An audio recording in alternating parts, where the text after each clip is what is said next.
Assalamualaikum warahmatullahi wabarakatuh. Nama saya Reni Priyatnaningsih, kelas B4 TG PAUD Uninus. NIM 410 3210 721 2001. Video ini dibuat yaitu untuk memenuhi tugas mata kuliah Teknik Bercerita dengan dosen pengampu Ibu Fadila M. Goer, SPD MPD. Pada kesempatan kali ini kami akan membahas mengenai intonasi dalam teknik bercerita. Apa itu intonasi? Intonasi yaitu tinggi rendahnya suatu nada pada kalimat yang memberikan penekanan dalam kata tertentu di suatu kalimat. Ada 3 macam intonasi, yaitu tekanan dinamik, keras atau lemah, dengan melakukan penekanan pada setiap kata yang memerlukan penekanan. Kemudian yang kedua adalah tekanan tinggi atau tekanan nada tinggi. Mengucapkan kalimat dengan memakai nada atau aksen atau suara naik turun dan berubah-ubah. Kemudian yang ketiga adalah tekanan tempo, yaitu membuat lambat atau membuat cepat pengucapan untuk mempertegas apa yang kita maksudkan. Sementara fungsi dari intonasi itu adalah mementingkan suatu bagian dalam sebuah kalimat dan juga untuk menarik perhatian orang lain. Untuk contoh-contoh intonasi itu, kita lihat dari novel Pulang dan Pergi karya Terelie. Di dalam buku ini kita akan melihat beberapa contoh intonasi. Yang pertama, contoh intonasi mengancam. Catat baik-baik, anakku, kau masih bisa berdiri segar bugar di depan makam kedua orang tuamu saat ini hanya karena aku sangat menyayangi putriku. Tidak ada kesempatan berikutnya. Datang atau mati. Menikah dengan Maria atau aku ratakan makam kedua orang tuamu. Itu adalah intonasi mengancam. Kemudian di buku ini juga ada mengenai intonasi yang kebingungan, yaitu bingung. Mama, setelah pulang, pergi kemana aku akan melangkah sekarang? Kemana kali ini aku harus pergi, Mama? Itu adalah intonasi bingung. Kemudian selanjutnya ada intonasi yang merasa bangga. Aku sedang malas berdebat, Salonga.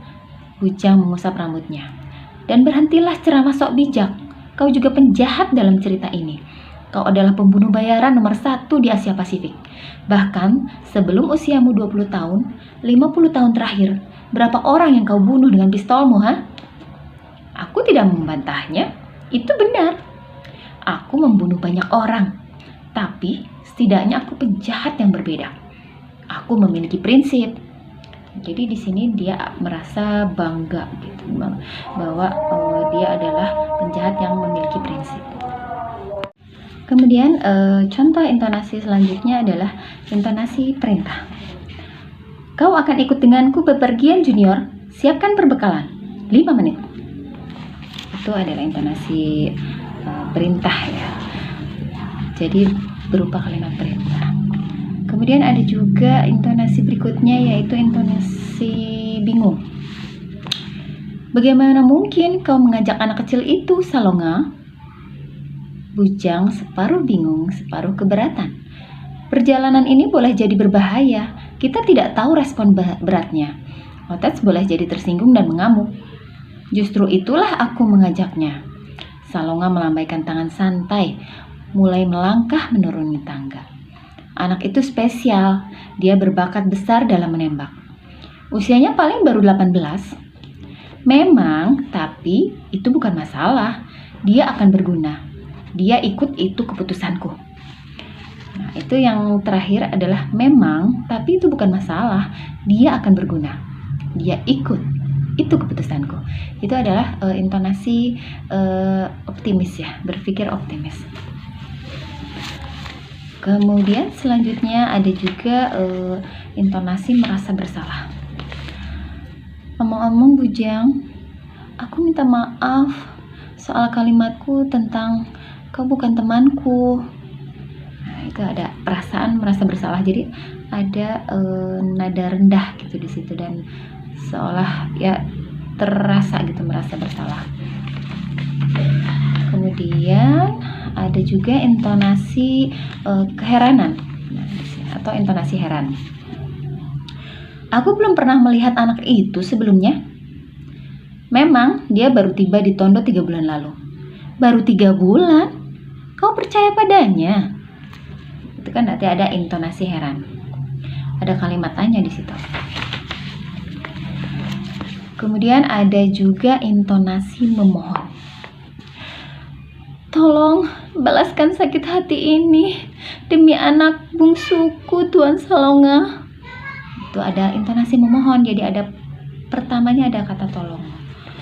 Jadi ada memohon-mohon.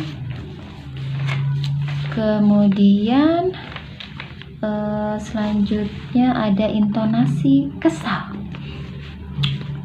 Kenapa anak itu harus meniru gaya berpakaianmu, Salonga? Celana pendek, kaos oblong, sandal jepit. Tidak tahukah dia jika itu selera berpakaian yang jelek sekali, ha? Nah, jadi ada kekesalan di dalamnya.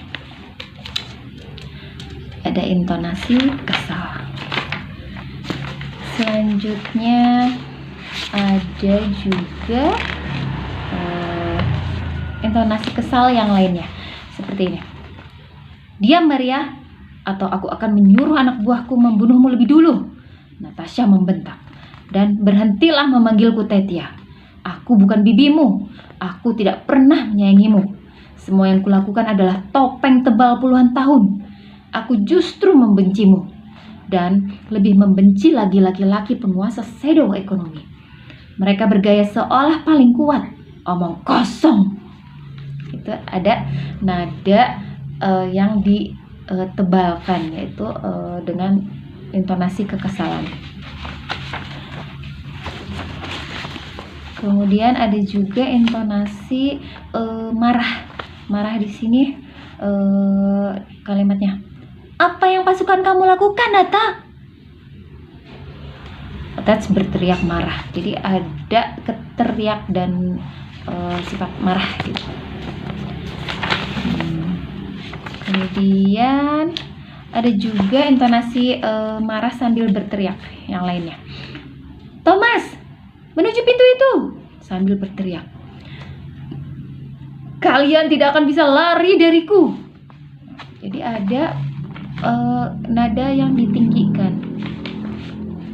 Tuh, seperti yang kita ketahui bahwa ada jenis intonasi yaitu dengan tekanan nada yang ditinggikan, yaitu untuk naik turun aksen agar ada penekanan di dalamnya. Kemudian ada intonasi ajakan. Ajakan seperti halnya kalimat ajakan itu pasti ada kata ayo ya. Ini intonasi ajakan juga ada ayonya. Pertama, ayo Maria, kita harus segera mencari tempat aman sebelum mengambil langkah berikutnya. Dalam hitungan detik, Natasha dan tukang pukulnya akan tiba di sini.